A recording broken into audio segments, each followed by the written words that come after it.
Enrico Macias, né le 11 décembre 1938 à Constantine en Algérie, alors française, est un chanteur, auteur-compositeur et acteur connu pour sa voix soul et son style musical mêlant influences françaises, arabes et juives. Malgré son grand succès mondial, sa vie n'a pas été exempte de sa part de profonde tristesse. La plus grande tristesse dans la vie d'Enrico Macias fut probablement le décès de sa femme bien-aimée, Suzy Leiris, le 23 décembre 2008, après 46 ans de mariage. Suzy n'était pas seulement sa compagne de vie, mais aussi la plus grande source d'encouragement dans sa vie, surtout pendant les années difficiles où il a dû quitter son pays natal, l'Algérie, pour la France. Ils se sont rencontrés à Constantine au début des années 1960, alors que Suzy était la fille du musicien Cher Raymond Leiris, beau-père et professeur de musique d'Enrico. Leur mariage était un symbole d'amour durable, et sa mort, après une longue bataille contre la maladie, l'a laissé dans un chagrin inconsolable. Dans une interview accordée à Paris Match en 2009, il s'est étranglé et a déclaré « J'ai perdu la moitié de ma vie quand Suzy est partie. Je ne sais pas comment continuer sans elle. » Cette tristesse devient d'autant plus poignante lorsqu'elle est placée dans le contexte d'autres pertes dans sa vie. En 1961, Enrico assiste à la mort tragique de son beau-père, Cher Raymond Leiris, assassiné par le Front de Libération Nationale, FLN, pendant la guerre d'indépendance algérienne. Cher Raymond fut non seulement son introduction au monde de la musique malouf, musique classique andalouse, mais aussi un symbole d'harmonie entre les communautés juives et arabes de Constantine. Cet événement oblige Enrico, alors nommé Gaston Grenacia, à quitter l'Algérie, la patrie qu'il aimait le plus, pour se rendre en France avec sa famille. Il a confié un jour à France 2, 2018, « J'ai pleuré sur le bateau quittant Constantine, en regardant ma patrie disparaître peu à peu. Je sais que je ne pourrai jamais revenir. » L'interdiction de retour en Algérie, qui lui a été imposée depuis, malgré des tentatives répétées en 2000 et en 2007, est une autre blessure émotionnelle qu'il a dû porter jusqu'à la fin de sa vie. Une autre tristesse dans la vie d'Enrico fut la mort de son père, Sylvain Grenacia, en 2004. Sylvain, violoniste talentueux dans l'orchestre de Cher Raymond, fut la première inspiration musicale d'Enrico. Les pertes successives d'être Cher, son père, son beau-père et enfin sa femme, l'ont conduit à plusieurs reprises à la dépression, même s'il a toujours essayé de le cacher avec des sourires et des chansons optimistes en public. La carrière d'Enrico Macias est un long voyage rempli de sommets brillants et de défis difficiles, où il a dû constamment s'efforcer de surmonter les échecs et de s'affirmer. Né dans une famille juive séfarade de Constantine, Enrico grandit entouré des sons de la musique malouf, avec son père Sylvain Grenacia et son beau-père Cher Raymond Leiris comme premier professeur.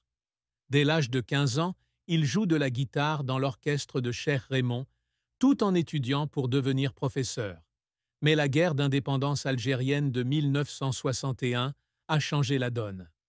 Après la mort de Cher Raymond et son émigration en France, Enrico décide d'abandonner l'enseignement pour se consacrer à plein temps à la musique. Son premier grand succès arrive en 1962, lorsqu'il rencontre Raymond Bernard de Pathé Marconi et enregistre son premier single « Adieu mon pays ». Cette chanson, composée sur un bateau quittant l'Algérie, fut non seulement un adieu à sa patrie, mais aussi un tournant qui le fit découvrir au public français. Après sa première apparition à la télévision française, il devient du jour au lendemain un phénomène. En 1963, il part en tournée avec Paola et Billy Bridge, et en 1964, il se produit à l'Olympia de Paris, la scène la plus prestigieuse de France, lançant une brillante carrière internationale.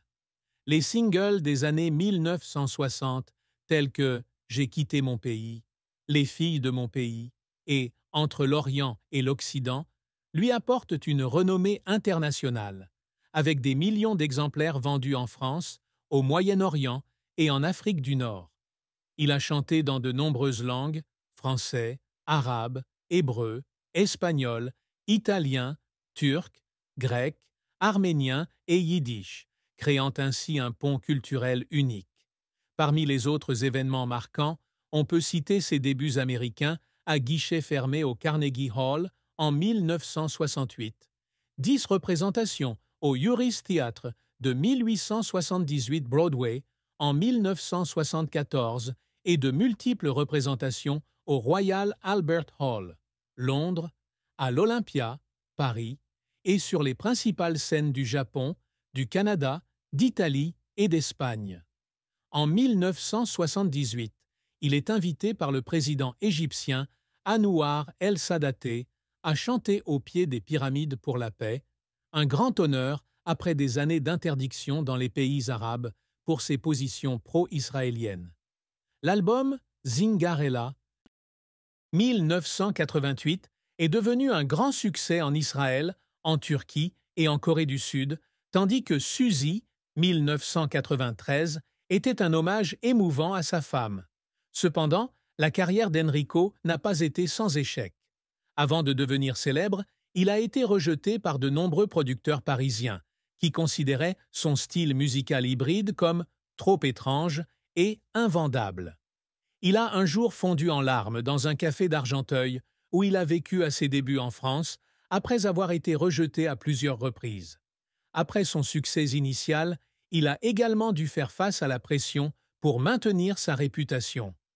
L'album La vie populaire, 1979, n'a pas rencontré les ventes escomptées, le laissant déçu et en pleurs en studio, car il sentait qu'il ne répondait pas aux attentes du public. Des controverses politiques, comme son soutien à Nicolas Sarkozy en 2007 ou ses prises de position pro-israéliennes, lui ont également valu des critiques et une interdiction de tourner en Algérie, qu'il considère comme le plus gros échec de sa carrière. Enrico Macias ne souhaitait pas seulement un succès commercial, mais aspirait également à laisser une profonde empreinte culturelle et humanitaire. L'une de ses plus grandes réussites a toujours été de préserver et de diffuser la musique malouf, l'héritage algérien qu'il a appris de son père et de son beau-père. Des chansons comme Le violon de mon père, pour Sylvain, et Mon chanteur préféré, pour Cheikh Raymond, sont sa façon de préserver les souvenirs de sa terre natale et de ses proches. Il voulait aussi utiliser la musique pour connecter les communautés, des Juifs aux Arabes, de l'Est à l'Ouest, comme dans Entre l'Orient et l'Occident. De plus, Enrico s'efforce toujours de contribuer à la paix et à l'humanité.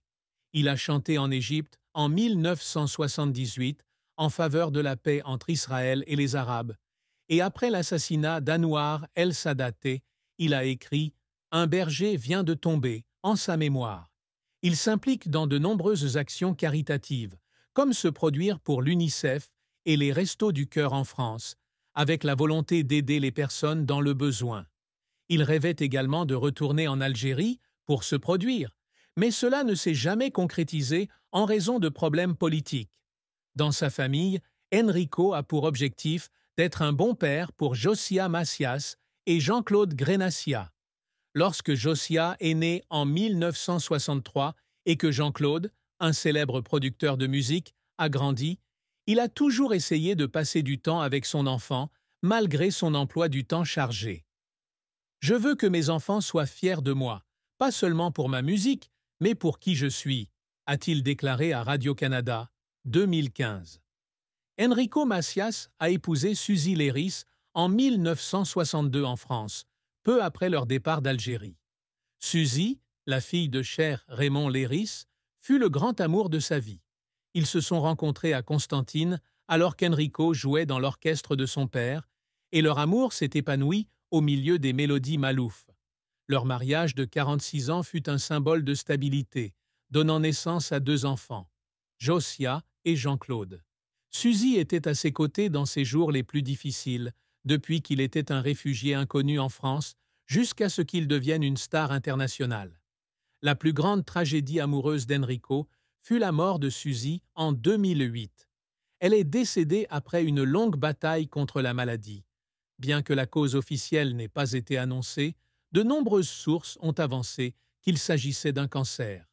Il a déclaré un jour à RTL, 2010, « J'ai pleuré toutes les nuits après la mort de Suzy.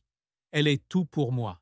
Depuis, il ne s'est pas remarié ni n'a annoncé publiquement d'autres relations, affirmant dans Le Figaro, 2019, « Suzy est la seule, et mon cœur lui appartiendra toujours ».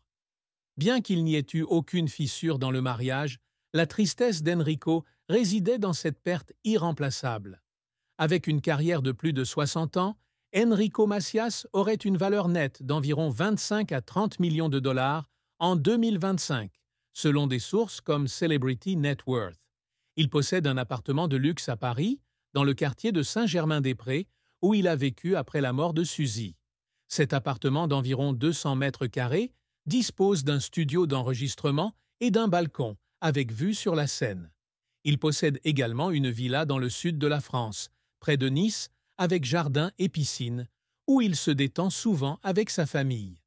Côté véhicule, Enrico possède une Mercedes-Benz classe S, luxueuse et fidèle à son style, et une Citroën DS Vantage des années 1970, un souvenir de ses débuts de carrière. Sa fortune provient des ventes de plus de 60 albums, dont Adieu mon pays, disque de platine, de concerts au Carnegie Hall, à l'Olympia et à Broadway, et de contrats de promotion. Il a également investi dans l'immobilier en France et en Israël et a créé un fonds de bourse d'études pour ses enfants et petits-enfants. La famille d'Enrico, dont la mère Sue